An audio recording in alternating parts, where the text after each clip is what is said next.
Eroarea, eroarea 0094. Avem nevoie de o șurubeliță în cruce și o șurubeliță mică dreaptă, un degresant, în caz de față un label remover. 0094. Filmează aici. Filmează. Am scos capacul. Din cauza condensului este un burețel care trebuie scos. Bun. Filmează aici. Avem pe lateral de scos ansamblu. Un șurub aici. Vino încoace. Un șurub aici. E bine.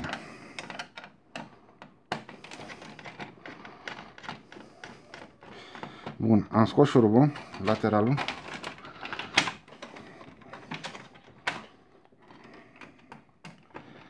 Ideal ar fi să fie magnetică șurubenița. Scoatem blocajul acesta.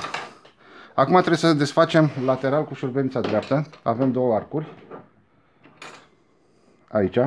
Filmează aici, aici. Aici să se vadă. Aici. 1. 2. Am scos lateralul. Scoatem și astea să nu le pierdem. Cele două arculețe de susținere. Bun, eroarea respectivă se referă la un burețel care blochează un solenoid. Mai avem aici două șuruburi. 1.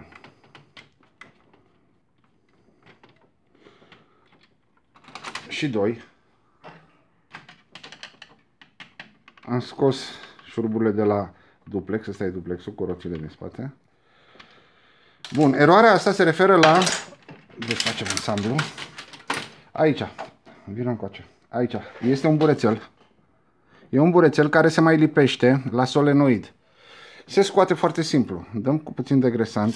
Sau în caz de față folosesc o soluție de curățare.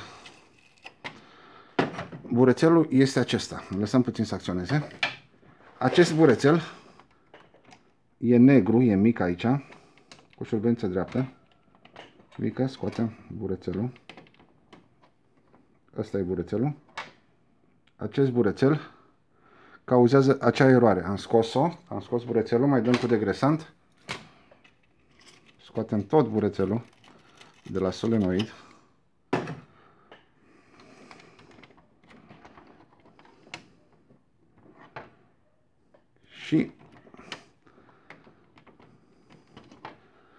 Și asta a fost tot. Acum arcul nu va funcționa fără probleme și nu se va lipi sus de burețel. În cauza principală e condensul, temperatura, se lipește acel burețel. Am scos, am curățat, am degresat tot. Punem totul la loc.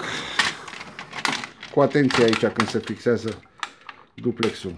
Se pune pe cele două brațe.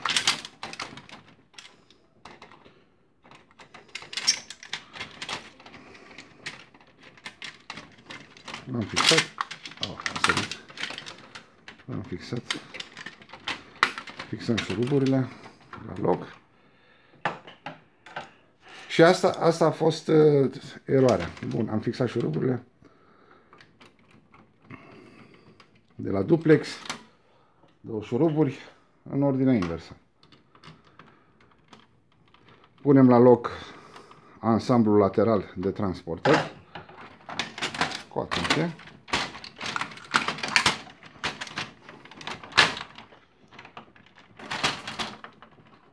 Pe lateral avem arculețele care se pun la loc. Și șurubeniță dreaptă. Micuță. Ideal ar fi să fie șurubeniță micuță.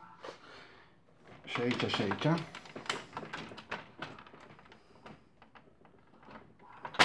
Arcuri.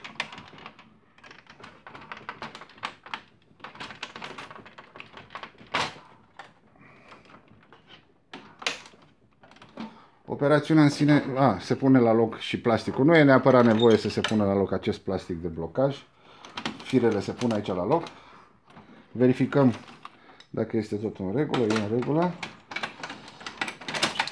Mare atenție când se pune lateralul la loc, dacă îl puneți la loc, să fie bine pus astfel încât să nu încurce ambreiajul acesta. Filmează aici. Ambreiajul acesta să funcționeze fără probleme.